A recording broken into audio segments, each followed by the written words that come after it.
তিনজন আত্মীয়ের বাড়ি জীবনে যাবেন না, সময় থাকতে জেনে নিন।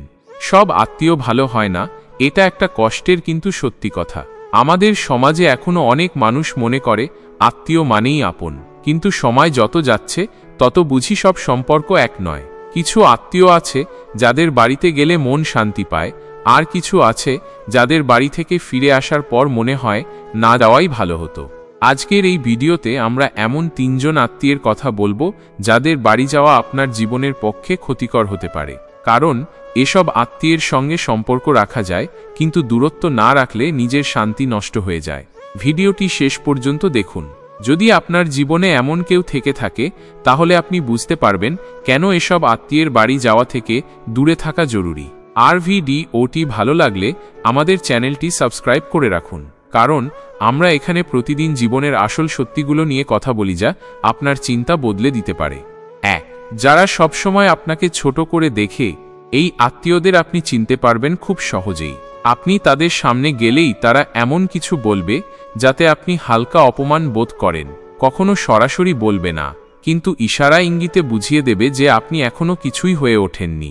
যেমন ধরুন, আপনি চাকরি পেয়েছেন, আপনি আনন্দ নিয়ে খবরটা শেয়ার করলেন। তারা বলবে, ও ভালো তো, কিন্তু সরকারি চাকরি না হলে চলবে। অথবা আপনি ব্যবসা শুরু করেছেন, তারা বলবে, সবাই তো এখন ব্যবসা করে, কয়জন টিকায়। এভাবে ছোট করার একটা কৌশল আছে তাদের। তারা কখনো মুখে আপনাকে সোজা করে তুই কিছুই না বলবে না, কিন্তু তারা সবসময় এমন কিছু বলবে যাতে আপনি নিজের সাফল্য নিয়েই সন্দেহ করতে শুরু করেন। এই আত্মীয়দের বাড়ি গেলে আপনি অনুভব করবেন একটা চাপ তৈরি হচ্ছে মনে, যেন আপনি ভুল করে এখানে এসেছেন। আপনার চলাফেরা, কথাবার্তা, এমনকি পোশাক নিয়েও তারা মন্তব্য করে। আপনাকে দেখে তারা অন্য কারো সঙ্গে তুলনা করে, দেখো ওর মামাতো ভাই কেমন প্রতিষ্ঠিত, আর তুই এখনো ঠিকমতো দাঁড়াতেই পারলি না। এই তুলনায় আপনাকে ভেঙে দেয় ভিতরে ভিতরে। তাদের কথা শুনে মনে হয় আপনি যদি এখনই পৃথিবী থেকে হারিয়ে যান তবুও তারা বিশেষ কিছু হারাবে না। এই আত্মীয়ের সমস্যা কি? তারা নিজেদেরকে সবসময় উপরে রাখতে চায় আর আপনাকে সবসময় নিচে। আপনি একটু এগিয়ে গেলে তারা ভয় পায় আপনি যদি ওদের চেয়ে ভালো কিছু করে ফেলেন, তাই আগে থেকেই আপনাকে চাপে রাখতে চায় যাতে আপনি হাল ছেড়ে দেন। 2. যারা কেবল স্বার্থের জন্য আপনাকে চিনে, এই আত্মীয়দের আপনি বছরের পর বছর খোঁজ না পেলেও চলবে, কিন্তু আপনি কিছু একটা হয়ে গেলেই হঠাৎ তারা আপনার খবর নিতে শুরু করবে। আগে যাদের পক্ষ থেকে একটা ফোনও আসতো না, হঠাৎ দেখা যাবে ফোন দিয়ে বলছে, এই যে মামা, অনেকদিন পর দেখলাম, বড়লোক হইছো দেখি। তাদের আচরণে এক ধরনের স্বার্থপরতা থাকবে যা আপনি খুব সহজেই বুঝতে পারবেন। আপনি যখন কষ্টে ছিলেন তারা পাশে ছিল না, আপনি যখন কাউকে দরকার ছিলেন তারা বলেছিল সময় পাই না রে। আপনি যখন ধীরে ধীরে ঘুরে দাঁড়াচ্ছেন তখন তারা আবার আপন হয়ে উঠছে। এরা ঠিক তখনই আসে যখন আপনার কিছু পাওয়ার থাকে, টাকা, চাকরি, যোগাযোগ, সুযোগ, কিছু না কিছু। এদের কাছে সম্পর্ক মানে লেনদেন। এই আত্মীয়দের বৈশিষ্ট্য কি? আপনার ভালো সময়ে খোঁজ নেয়, খারাপ সময়ে মুখ ফিরিয়ে নেয়। সুযোগ পেলেই বলে, ভাই একটা কাজের কথা ছিল। আপনাকে চেনে তখনই যখন তাদের কোনো দরকার হয়। আপনার সময়, ব্যস্ততা বা অবস্থার প্রতি কোনো সম্মানবোধ থাকে না। আপনাকে ব্যবহার করার পর আবার দূর হয়ে যায়। তারা আপনার জীবনে কিভাবে ক্ষতি করে? আপনি ভাবেন এরা আপনার আপন মানুষ, তাই আপনি তাদের জন্য যা পারেন করে দেন। হয়তো টাকা ধার দেন, চাকরির জন্য চেষ্টা করেন বা কোনো সুপারিশ করেন, কিন্তু তারা একবারও ভাবে না আপনি কত কষ্ট করে এখানে এসেছেন। যখন আপনি সাহায্য করতে পারেন না তারা আবার মুখ ফিরিয়ে নেয়। তখন আবার শুনবেন, ও তো অহংকারী হয়েছে, আগে কেমন ছিল, এখন মানুষ চেনা যায় না। এই আত্মীয়দের বাড়ি গিয়ে আপনি কেবল ব্যবহৃত হবেন। ওরা আপনাকে আপনজন হিসেবে নয়, সুযোগের উৎস হিসেবে দেখে। 3.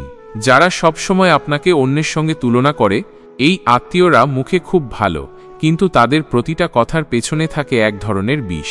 আপনি যদি নিজের কাজ বা সাফল্য নিয়ে কিছু বলেন, ওরা সঙ্গে সঙ্গে কাউকে টেনে এনে তুলনা করবে।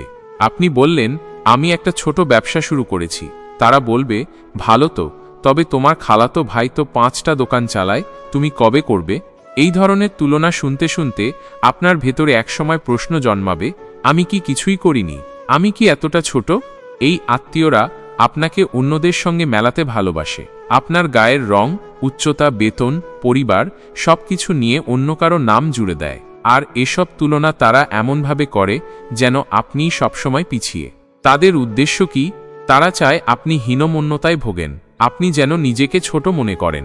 তারা নিজেরা অনেক সময় কিছুই করে না, কিন্তু অন্যদের নাম করে আপনাকে চাপে রাখে। তাদের মুখে সবসময় থাকবে, তোমার ফুফাতো বোন তো এখন কানাডায়, বা তোমার মামাতো ভাই তো সরকারিতে চাকরি করে, তুমি কিছু ভাবছো। এই তুলনার বিষ আপনাকে ধীরে ধীরে মানসিকভাবে দুর্বল করে দেয়। আপনি যেটা করেছেন সেটাকেও ভুল ভাবতে শুরু করেন।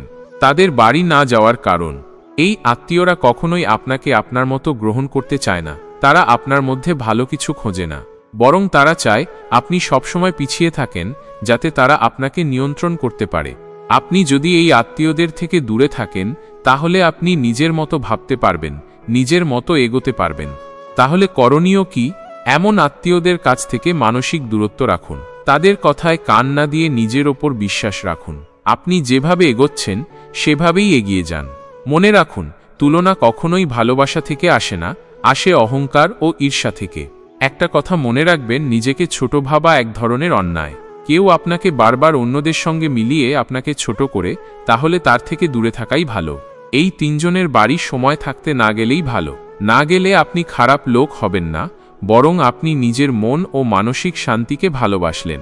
আপনার জীবনের সবচেয়ে বড় সম্পদ হচ্ছে মন ও মানসিক শান্তি। কারো কথায়, কারো আচরণে সেটা নষ্ট হোক, তা কখনোই কাম্য নয়। ভিডিওটি যদি আপনার জীবনে সত্যিকার কোনো চিন্তার দরজা খুলে দেয়, তাহলে একটা লাইক দিয়ে দিন। আর যদি এমন ভিডিও প্রতিদিন পেতে চান, তাহলে আমাদের চ্যানেলটি সাবস্ক্রাইব করুন। কারণ আমরা কথা বলি জীবনের আসল কথাগুলো নিয়ে, যা বদলে দিতে পারে আপনার ভাবনা, আপনার জীবন।